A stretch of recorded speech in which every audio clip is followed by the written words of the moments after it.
U.S. Capitol shines through the night, illuminating a small group huddled down the hill, bundled tightly against the winter cold and carrying long lens cameras and binoculars because they have their sights on a rare creature that flew in from the Arctic, a snowy owl.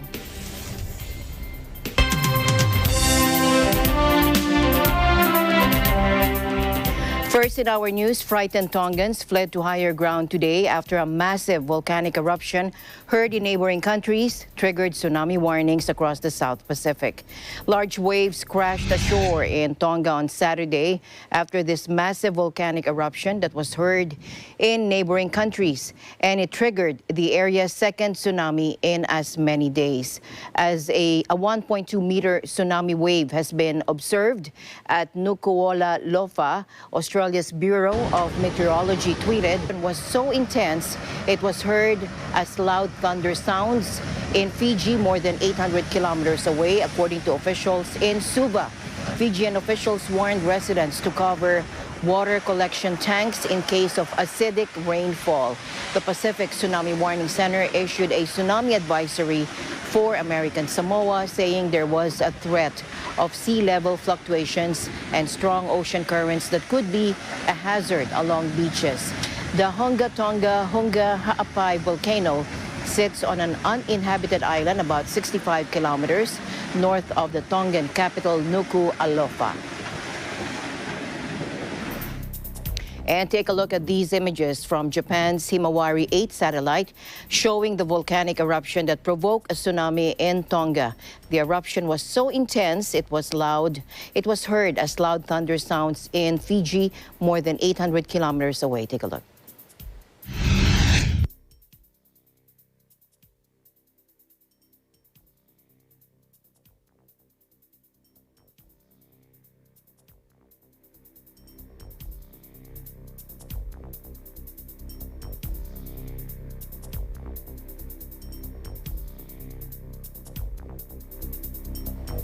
Meanwhile, a 6.6 magnitude earthquake struck off Indonesia's Java Island on Friday, according to the U.S. Geological Survey, as buildings were reported shaking in the capital, Jakarta. Take a look.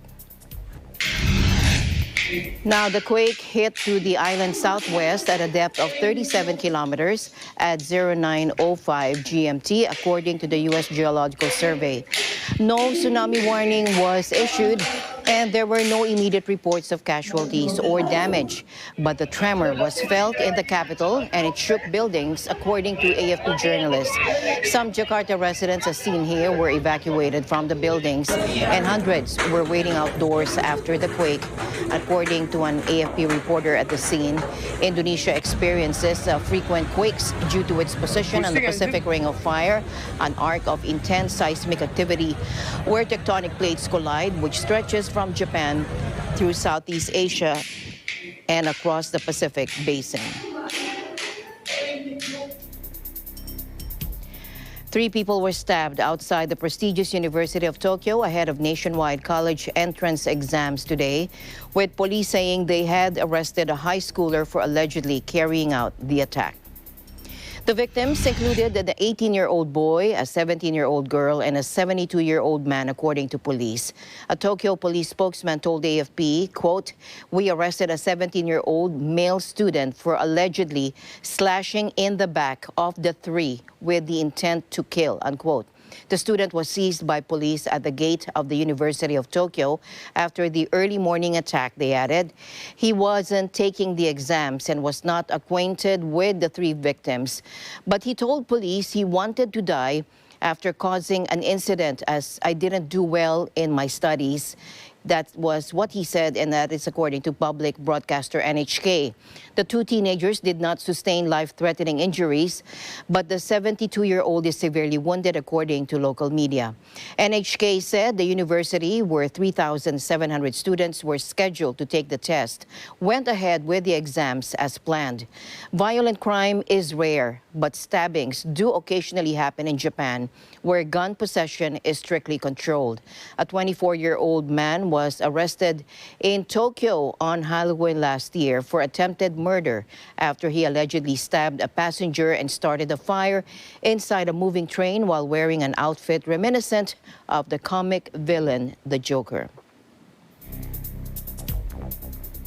To the U.S. now, where Pentagon spokesperson John Kirby is telling reporters that intelligence are indicating that Russia has put in place operatives to carry out a false flag operation in order to create a pretext to invade Ukraine. And he said this is very credible and that the classification has been downgraded to allow its release to the public. Take a look.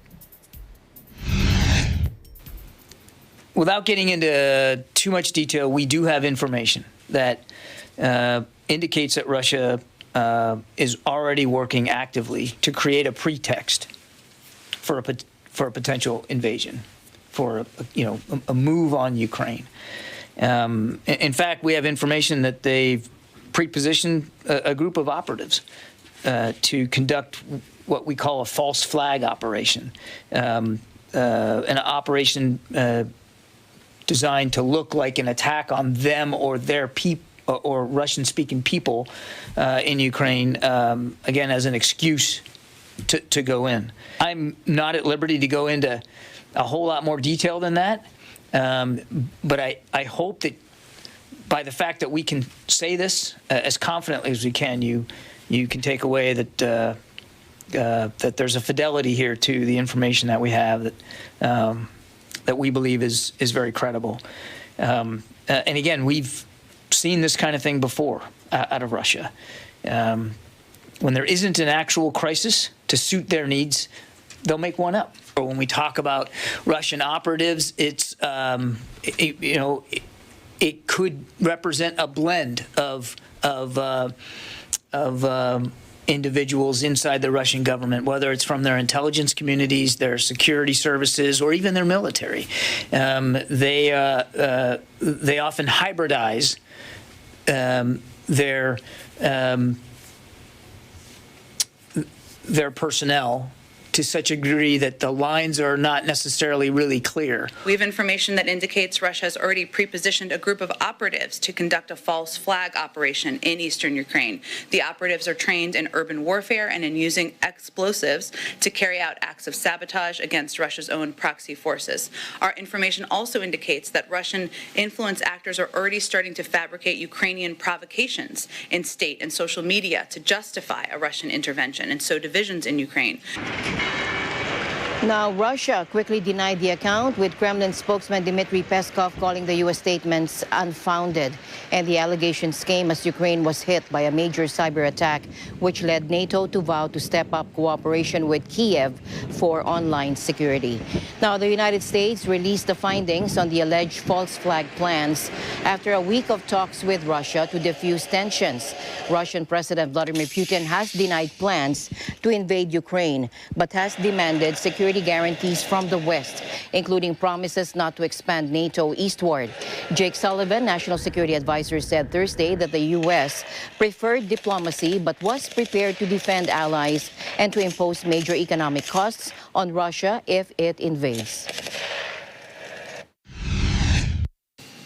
We're prepared to continue with diplomacy to advance security and stability in the Euro-Atlantic. We're equally prepared if Russia chooses a different path. We continue to coordinate intensively with partners on severe economic measures in response to a further Russian invasion of Ukraine. We continue to work with allies at NATO on changes in force posture and capabilities, especially on NATO's eastern flank, if that scenario arises. What I'm going to say is that the United States and our allies and partners are prepared for any contingency, any eventuality. We're prepared to keep moving forward down the diplomatic path in good faith, and we're prepared to respond if Russia acts. And beyond that, all we can do is get ready, and we are ready.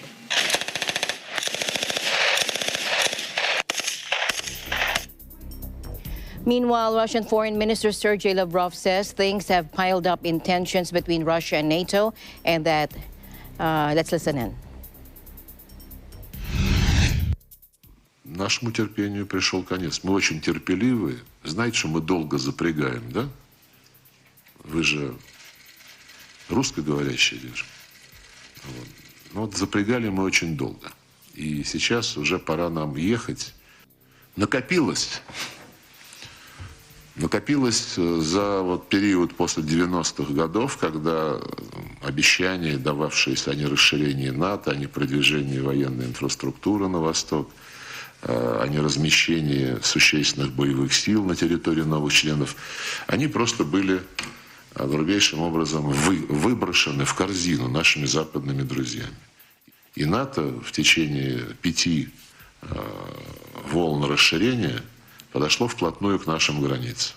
Конечно, все понимают, что зависит перспектива достижения согласия от Соединенных Штатов Америки.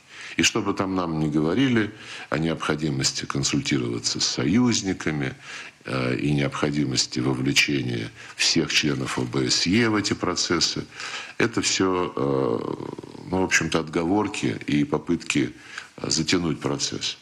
Когда от нас требуют на своей территории войска направлять в казармы, а параллельно американцы, канадцы, англичане на постоянной основе практически расположились и в Прибалтике, и в других странах Севера Европы, когда создаются базы и на Черном море, и на Украине создают базы англичане, они строят базы на Азовском море. И нас это категорически не может устроить, и это неприемлемые подходы.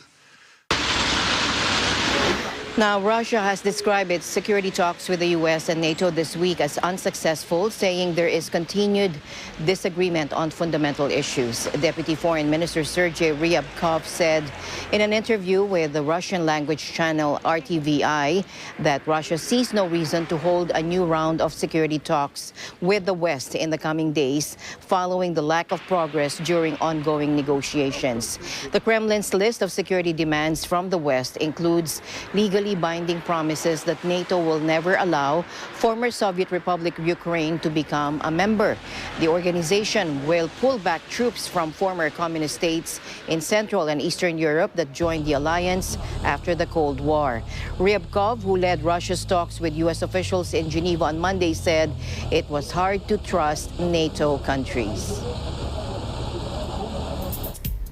A Myanmar junta court has hit ousted civilian leader Aung San Suu Kyi with 5 new corruption charges related to the alleged hiring and purchase of a helicopter, according to sources close to the case. Former Myanmar President U Win Myint was also hit with the same charges, they said. In December, state newspaper Global New Light of Myanmar said the pair would be prosecuted for not allowing financial regulations and causing a loss to the state over the rent and purchase of a helicopter for former government minister Win Myat Ai. He rented the helicopter from 2019 to 2021 and used it for only 84.95 hours out of 720 rental hours, according to the paper. He is now in hiding along with other former lawmakers. A Myanmar court on Monday convicted Suu Kyi of 3 criminal charges related to illegally importing and owning walkie-talkies and breaking coronavirus rules. She was sentenced to 4 years in prison. In December, she also received a 2-year jail sentence for incitement against the military and for other coronavirus violations.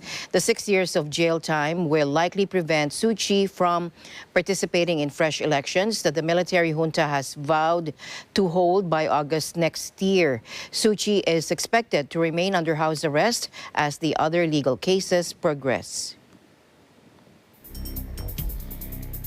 The Philippines has agreed to buy an anti-ship missile system from India, according to the defense minister Friday, shoring up its security in the face of growing Chinese aggression in the South China Sea.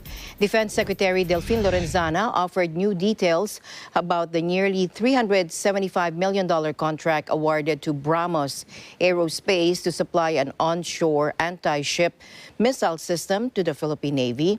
BrahMos, a joint venture between India and Russia, has developed a cruise missile that the Indian Defense Ministry says is the fastest in the world. The Philippines would be the first country to purchase it. India's Defense Ministry declined to comment. The deal involves 3 batteries, training for operators, and maintainers, as well as logistics support, according to Lorenzana on Facebook, where he posted a copy of the notice of award. President Duterte has been seeking to acquire missile systems for the Philippine military under a modernization program called Second Horizon. It's part of our territorial defense, according to Colonel Ramon Zagala, spokesman for the Armed Forces of the Philippines. The system would act as a deterrent to potential aggressors because, quote, you can hit the target from far off. Tensions over the South China Sea spiked last year, with Manila and Beijing accusing each other of territorial violations. China claims almost all of the waterway, through which trillions of dollars in trade passes annually, with competing claims from Brunei, Malaysia, the Philippines, Taiwan, and Vietnam. At least 108 civilians were killed this year in Tigray. 8 operations in northern Ethiopia are on the verge of grinding to a halt amid ongoing fighting and bloodshed that is making humanitarian access impossible, according to the UN World Food Program. Now, the development follows airstrikes in Tigray, which have killed at least 108 civilians since the year began, allegedly by the Ethiopian Air Force. Take a look. Are alarmed by the multiple deeply disturbing reports we continue to receive of civilian casualties and destruction of civilian objects resulting from airstrikes in Ethiopia's Tigray region. At least 108 civilians have reportedly been killed and 75 others injured since the year began as a result of airstrikes allegedly carried out by the Ethiopian Air Force. In Geneva, UN Rights Office OHCHR condemned reported recent airstrikes or air attacks on camps for displaced people, a flour mill, and a training college, noting that the deadliest strikes so far had been on the Debit camp on Monday, January 7, which has left at least 59 people dead. It's now more than 14 months since conflict erupted between Ethiopian federal troops and those loyal to the Tigrayan People's Liberation Front. Tigray has been under siege for more than a year, according to the United Nations. North Korea fired 2 railway-borne tactical guided missiles, state media reported today, the country's 3rd weapons test this month, despite a volley of new U.S. sanctions. South Korea's military said it had detected the launch of 2 short-range ballistic missiles on Friday afternoon, just hours after Pyongyang accused the U.S. of provocation over fresh sanctions. The tests were held to check and judge the proficiency in the action procedures of the railway-borne regiment, according to Pyongyang's official KCNA news agency. North Korea test-fired missiles from a train for the first time in September 2021. Now, Friday's launch demonstrated high maneuverability and rate of hits, according to KCNA. Seoul's Joint Chiefs of Staff said Friday's launch flew a distance of 430 kilometers at an altitude of 36 kilometers. It was Pyongyang's 3rd weapons test this month, following what it called 2 successful tests of hypersonic missiles on January 5 and 11. In response, the United States imposed new sanctions on Pyongyang this week, where the Secretary of State, Antony Blinken, saying North Korea was likely trying to get attention with a string of missile launches. With temperatures climbing upwards, firefighters were deployed ahead of the weekend to forest fires in 9 of Argentina's 23 provinces, including one blaze that has been active for more than a month. Take a look.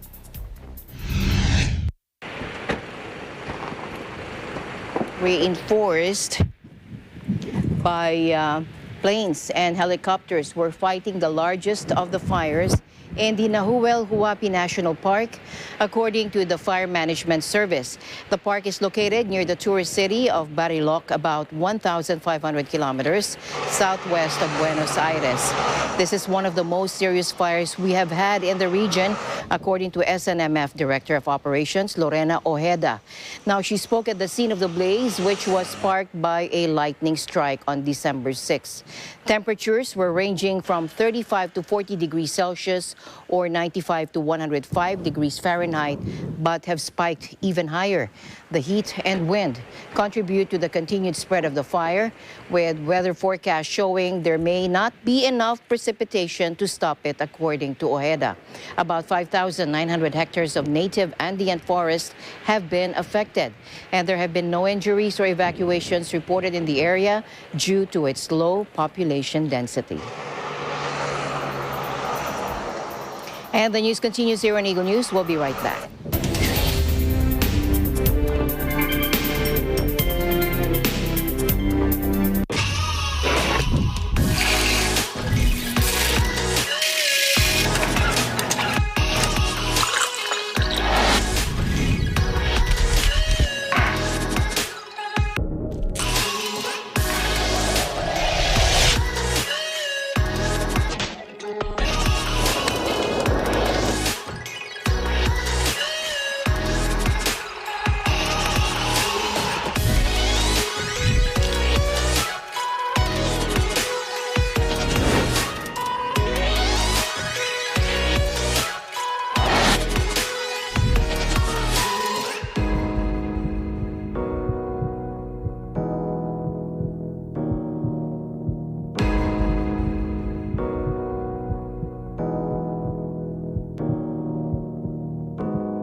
Alam namin ang iyong pagsisikap. Dama namin ang iyong mga sakripisyo. Kita namin ang pagharap mo sa bawat pagsubok. Kaya sa kabila ng mga hamon ng buhay, nandito kami para umalalay. Kasi katulad mo, gusto rin namin ang magandang bukas para sa kanya. Hatid namin ang dekalidad na edukasyon at makabagong pasilidad sa abot kayang halaga. Kaya huwag ka na mangamba. Sasamahan ka namin tuparin ang mga pangarap niya.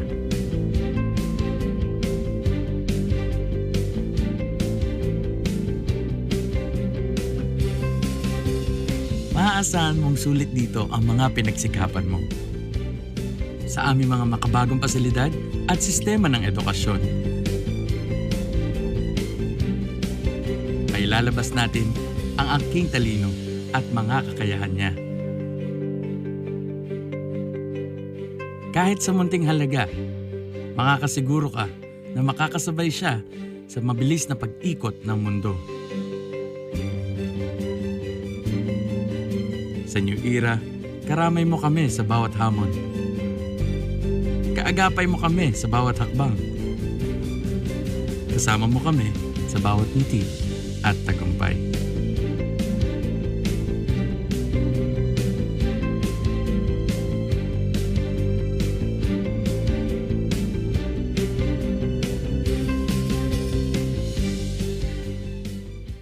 Mula noon hanggang ngayon, gabay natin ang MTRCB ratings sa matalino at responsableng panonood.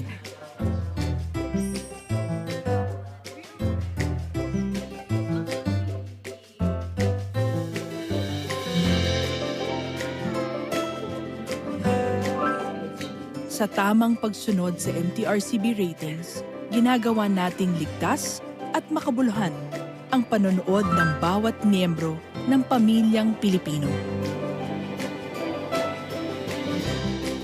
Lumipas man ang panahon, hanggang may pamilyang Pilipino, andyan ang MTRCB.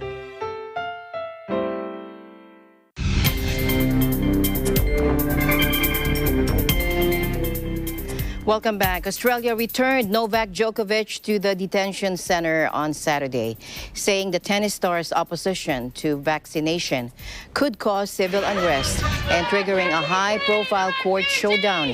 Having once failed to remove the unvaccinated 34-year-old from the country, Australia's Conservative government is trying again. And Djokovic is fighting back for the second time with a new court appeal scheduled for Sunday. The case will be heard from 9:30 8:30 a.m. local time by the full federal court of 3 justices, a format that leaves little room to appeal any decision. And for now, the Serbian ace is back at a notorious Melbourne immigration detention facility after a few short-lived days of freedom following his first successful court appeal. In court filings, Australia has cast him as a figurehead for anti-vaxxers and a catalyst for potential civil unrest who must be removed in the public interest. Djokovic's presence in Australia may foster anti-vaccination sentiment, according to immigration men, justifying his use of broad executive powers to revoke the ACE's visa. Not only could Djokovic encourage people to flout health rules, Hawks said, but his presence could lead to civil unrest, unquote. So with just 2 days before the Australian Open begins, the defending champion is again focused on law courts rather than the center court. Djokovic is the Australian Open's top seed and a 9-time winner of the tournament, and he had been practicing just hours before Hawks' decision was announced.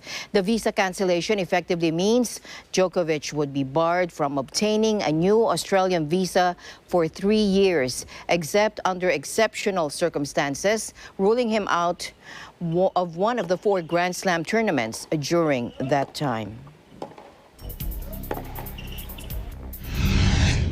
Meanwhile, Rafael Nadal took a swipe at the rival Novak Djokovic today as the world #1 fights deportation from Australia, saying the Australian Open is much more important than any other player. Ahead of the start of the first Grand Slam on Monday, Nadal told reporters at Melbourne Park, Australian Open will be a great Australian Open with or without him. Nadal said he respected Djokovic as a person, of course, and as an athlete, without a doubt, but he said that the controversy had dragged on too long, saying, quote, I think the situation have been too far. Honestly, I'm a little bit tired of the situation because I just believe that it's important to talk about our sport, about tennis. Meanwhile, the doctor widely credited with helping Novak Djokovic to reach the pinnacle of tennis criticized Australia for twice canceling the Serbian star's visa and detaining him over COVID technicality, saying he is super healthy. Take a look. Having somebody who is reacting on gluten and sugars and milk and so on, which is a sensitive area, if you're having this cold vaccines in body, okay, how will react? Nobody knows. But his high probability will be wrong. And why jeopardize own career with a risk? Because he's already a healthy person. Now we're having jeopardizing our health because we maybe will be okay. And he, of course, a guy who cares about himself 100%, I think a super healthy guy, is now threat for Australian Open. Threat, because he's super healthy. Now it's becoming absurd, okay, that somebody who is healthy, and we have a minister of whatever it is there, okay, he said kind of is threat for health of public, you know. It's kind of absurd, if I don't use better word, but for me it's just kind of very, very low comment. Now, Dr. Setojevic, who spent a year on tour with Djokovic until 2011 when he won Wimbledon for the first time and became world #1, said the unvaccinated Serb was being treated unfairly. In his 2013 book, Serve to Win, Djokovic revealed how changing his diet on the advice of Setojevic had helped to take him to the top. Many of the remedies that he has turned to have been dismissed by his critics as quackery, but Setojevic leaped to his defense, asked whether Djokovic's performance would be harmed if he were to get a vaccine against the coronavirus. He said, definitely. He said, let's call things by their right name. He said in an interview at his home near the southern Cypriot city of Limassol, he said these so-called vaccines are in fact experimental products that have not been clinically proven, unquote. Meanwhile, Serbian President Aleksandar Vučić on Friday accused Australia of mistreating the country's biggest star and a national hero. He said on Instagram, if you wanted to ban Novak Djokovic from winning the 10th trophy in Melbourne, why didn't you return him immediately? Why didn't you tell him it is impossible to obtain a visa? Which is said here, as you can see here on Instagram. And the president has remained steadfast in his support for Djokovic throughout the drama, calling the earlier detention of the unvaccinated tennis star a political witch hunt following the dispute over the 34-year-old world number one's medical exemption. In other news, here in the country, the Department of Health logged another record high, 39,004 daily coronavirus infections, but also tallied 23,613 new recoveries. The regions with the most cases in the past 2 weeks were the National Capital Region with 18,142 or 47% of new infections, Calabarzon with 9,172 or 24%, and Central Luzon with 3,325 or 9%. The death toll is now at 52,858 with the addition of 43 new fatalities, representing 1.72% of overall cases. Staying in the country, the Department of Health is seeing a community transmission of the Omicron coronavirus variant in the National Capital Region, although a peak in the number of cases is not expected until next month. In a televised public briefing today, DOH Undersecretary Maria Rosario Vergeire noted that local cases of the Omicron variant have been detected despite a lag in the whole genome sequencing. Community transmission happens when the transmission of an infectious disease within a group is extensive. Let's listen in.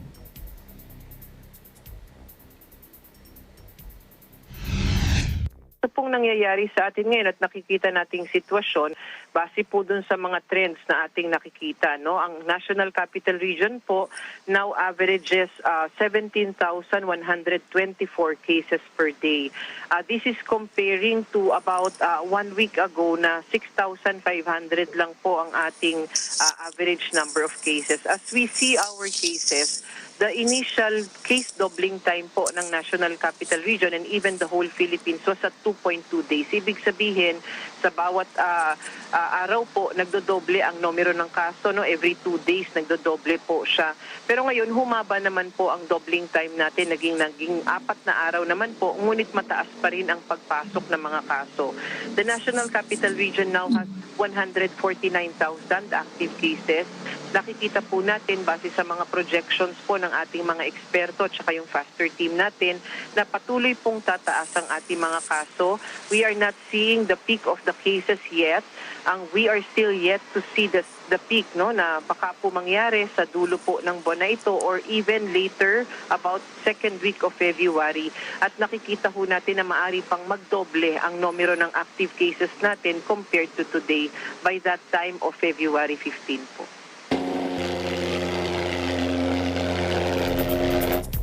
Meanwhile, the Philippines will ban the entry of unvaccinated travelers, both Filipinos and foreigners, starting February 16.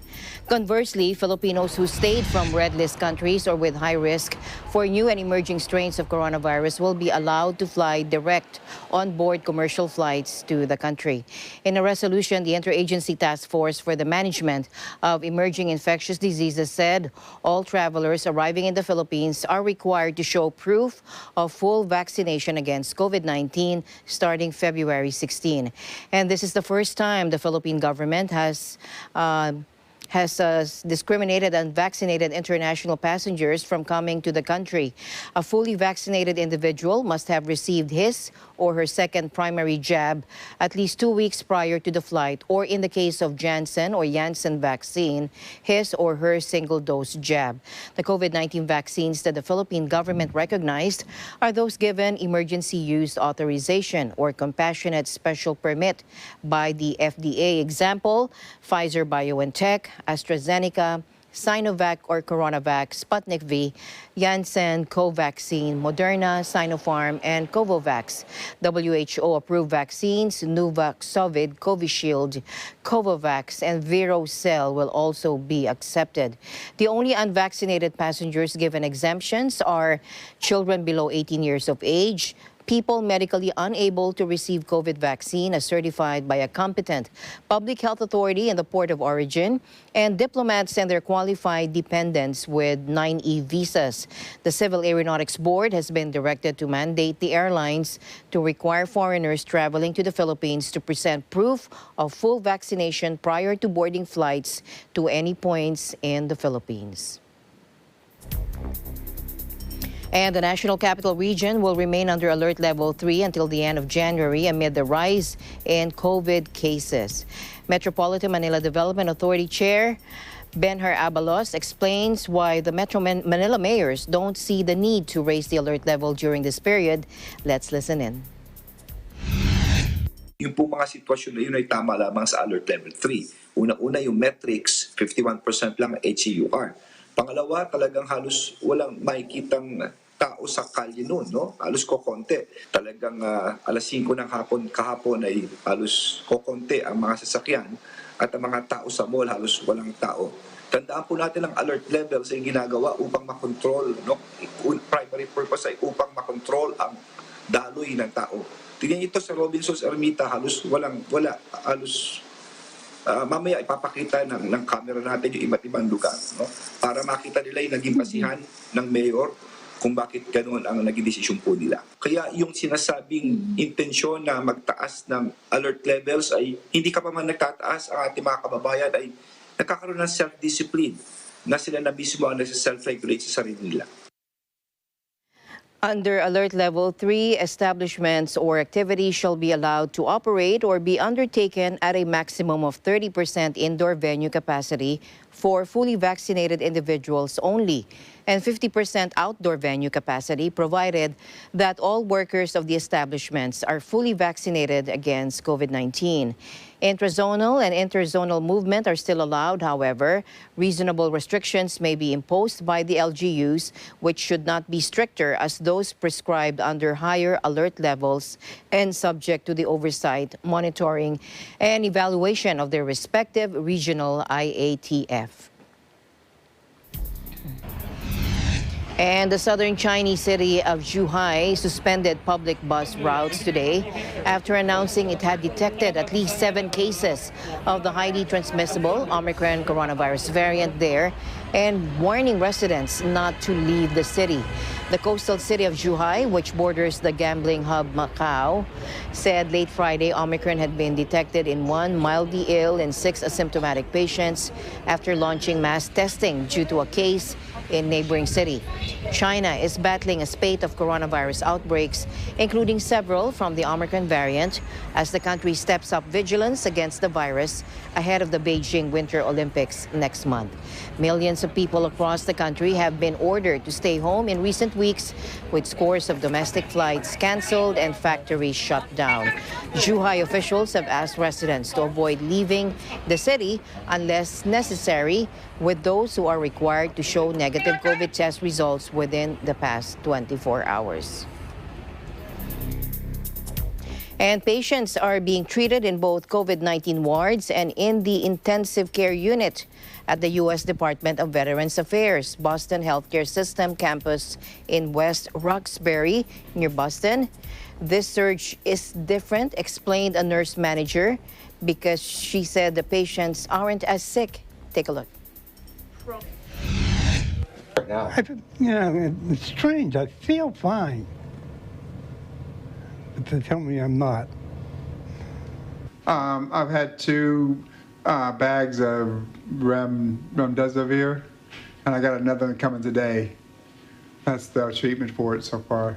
That we do have more patients who are diagnosed with COVID. It may almost be an incidental diagnosis. They might have mild symptoms, but they don't need to be in our ICUs. And that, I think, is the beauty of vaccines. And that's where we are. And it's a combination of the variant, but also the vaccination status of our staff and our patients. I can say that when we had the initial surge, that started in March of 2020, the patients were very ill. Many of them were on respirators. Many of them we had to do like proning, which meant putting them on their abdomens. They were paralyzed and sedated. And so this surge now is different. The patients aren't as sick. meaning that they don't require ventilators. We use high-flow oxygen for them. Medications such as remdesivir, dexamethasone. There's a new medication called Tosy. I can't say the long word, but anyway, the patient has to go upstairs.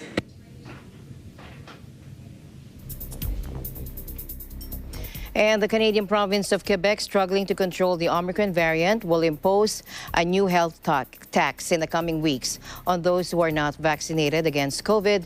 Here's Thomas I. Likeness for the report. Thomas. The message from Premier Francois Legault to the unvaxxed is quite clear. Those who refuse to receive their first dose in the coming weeks will have to pay a new health contribution. Legault describes the penalty as a health contribution.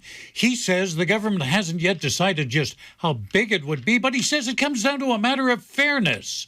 Quite simply, he says, the unvaccinated are putting too much pressure on the province's hospitals. These people, they put a very important burden on our healthcare network. And I think it's normal that the majority of the population is asking that there be a consequence. Health officials suggest that although the unvaxxed account for only 10% of the province's population, they make up 50%, about half of the hospital's admissions for COVID-19. Quebec's hospitals, like those in other parts of Canada, are feeling the strain of this fifth wave of the pandemic, the fifth wave being driven by Omicron. As those hospital beds fill up with COVID patients, other medical procedures are being delayed. Hospitals are also faced with staff shortages. The legality of the penalty has not yet been determined, and anti-vaxxers have said they'll challenge it in court. Quebec's move comes just days after Canada's federal health minister mused about making vaccines mandatory. Last week, Jean-Yves Duclos told a news conference he believed, in his opinion, COVID-19 immunization would become mandatory in Canada, just as it has in several European countries. Thomas I. Likeness, Eagle News International, Edmonton, Canada. And as hospital and ICU rates continue to rise, nurses, unions, and other healthcare organizations continue to call for the Ontario government to repeal Bill 124, which currently limits nursing salaries. Here's Joshua Santillana to give us more. This week in Ontario, more and more healthcare workers are demanding the repeal of Ontario's Bill 124, a wage legislation that has impacted healthcare professionals, registered nurses, and nurse practitioners negatively amidst the COVID-19 pandemic. Passed in 2019 as a Protecting a Sustainable Public Sector for Future Generations Act, Ontario Legislative Assembly claims Bill 124 ensures increases in wage compensations reflects the fiscal situation of the province and therefore will protect the sustainability of public services. However, the bill suppresses the wage increase for healthcare workers, those who are in the front lines of this pandemic. Because of Bill 124, wage increases are only a maximum of 1% total compensation, lower than the rate of inflation, for 3 years for registered nurses, nurse practitioners, and healthcare professionals. More Ontarians are demanding that the government bring their attention to the health system on the verge of collapse, especially now during the Omicron variant's peak, where hundreds of thousands are testing positive for the virus in the province. Ontario continues to see one of its biggest healthcare staffing shortage in hospitals and other healthcare facilities. It is important to note that these healthcare workers provide care not only to patients with COVID, but also to those admitted to hospitals and healthcare facilities for non-COVID related illnesses. As of January 9, the total number of active cases within the province is 137,822. As of January 10, 2,467 of these COVID patients are hospitalized and 438 are in the ICU. In Toronto, Joshua Santillana, Eagle News, We live in interesting times.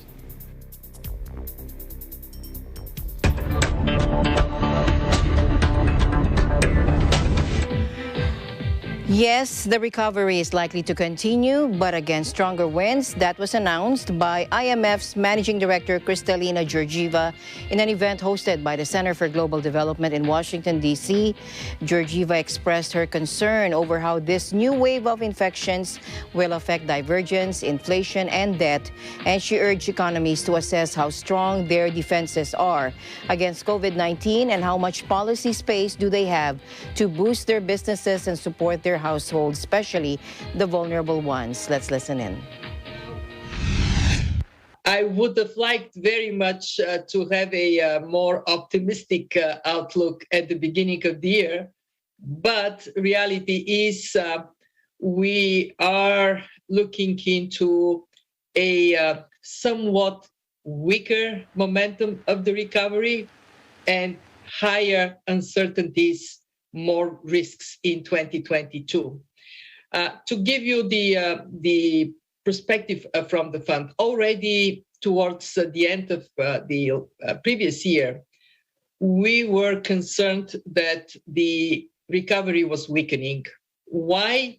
Because the two big engines of the world economy, the US and China, both were slowing down vis-a-vis projections from the summer. And now we also have Omicron. For us at the fund, it is not a surprise that there is a new wave. It has gone up dramatically during the pandemic, not surprisingly. We have never seen such a boost in debt levels since the Second World War. Now, if you take public and private debt collectively at 256% of GDP, that is particularly heavy on countries with weaker fundamentals and higher debt levels. And especially that concerns low-income countries. But if last year you would hear me talking about low-income countries, this year there are emerging markets that also would be in this category. Now, you put all this together and you recognize that it is a year in which, yes, the recovery is likely to continue, but against stronger winds. And one of these winds is something that we had in 2019, street protests, unrest. This is coming back, and it would make the life of policymakers much more complicated. The fund is currently working on a resilience and sustainability trust, which would be an addition to the instruments of the IMF. And for this instrument, the fund is proposing adding pandemic preparedness as an element of eligibility for countries. The trust would be somewhere between 30 to 50 billion US dollars and may go even higher depending on the demand and how successful it is. And launching the World Economic and Social Prospects, the Undersecretary General for Economic and Social Affairs, Liu Zhenmin, said full global recovery from the effects of COVID-19 pandemic is still a long way off. Take a look. After a deadly global economic contraction in 2020, last year, 2021, was marked by global economic recovery, although it remains uneven and fragile. Significant progress in vaccinations, along with supportive macroeconomic policies in a number of countries, made this possible, with several economic activities returning to pre-crisis levels. But a full global recovery is still a long way off. Job creation has not yet made up for the earliest losses. With the employment deficits disproportionately affecting women and the youth. At the same time, the spread of the new COVID-19 variants supply shortages, rapidly rising inflation in many parts of the world, and the looming debt challenges are clouding the economic outlook. All these factors threaten to slow the pace or even reverse the hard-won achievements of the 2030 Agenda for Sustainable Development. The robust recovery in 2021, driven by strong consumer spending and some uptake in investment, with trade in goods surpassing pre-pandemic levels, marked the highest growth rate in more than 4 decades, the report highlighted. Yet the momentum for growth, especially in China, the United States, and the European Union, slowed considerably by the end of 2021 as the effects of monetary and fiscal stimuli began to recede and major supply chain disruptions emerged. Rising inflationary pressures in many economies are posing additional risks to recovery.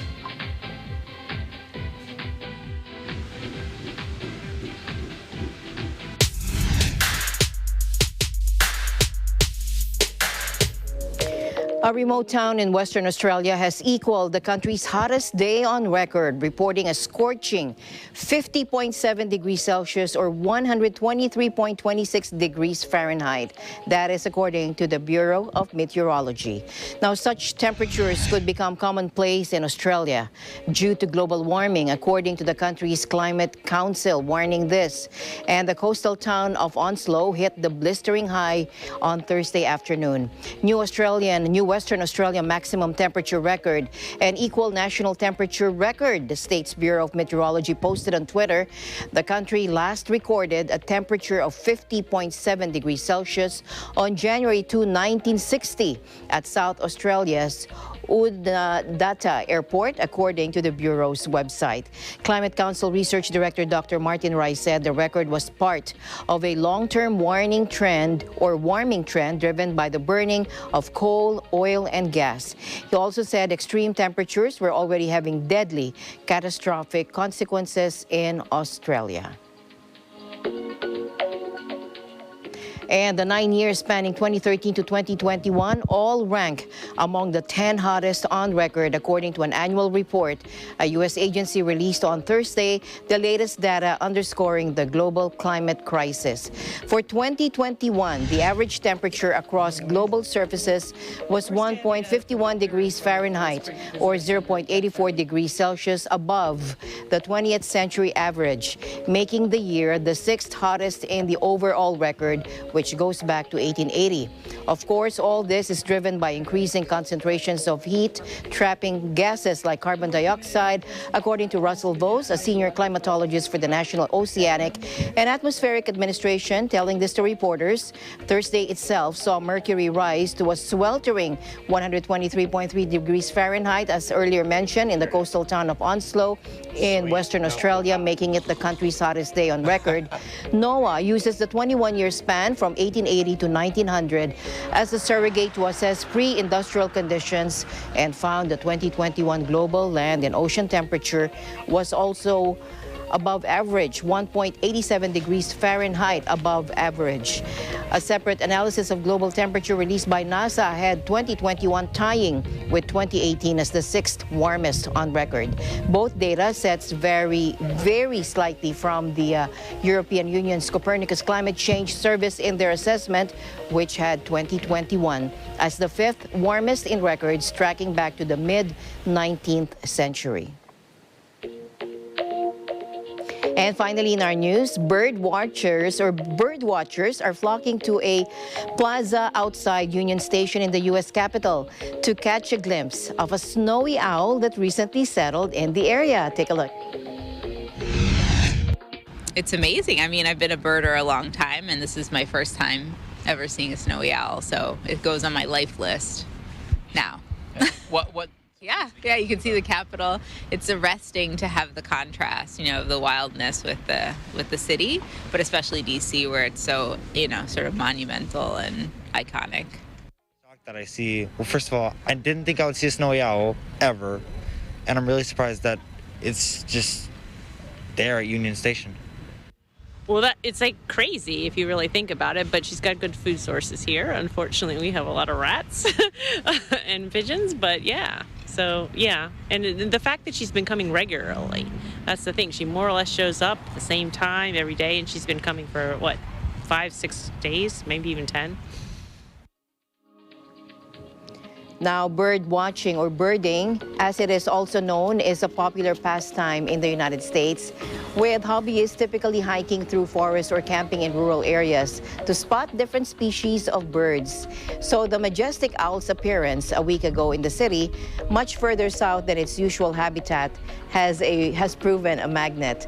Snowy owls live a good part of the year near the Arctic Circle, but most migrate south for the winter, usually stopping near the U.S. border with Canada. And as always, I'll end the day on a thoughtful note. Challenges may often come our way, but sometimes it takes a good fall to know where we really stand. This has been Eagle News International. I'm Alma Angeles. We'll see you back next week. Stay alert and stay informed because we live in interesting times.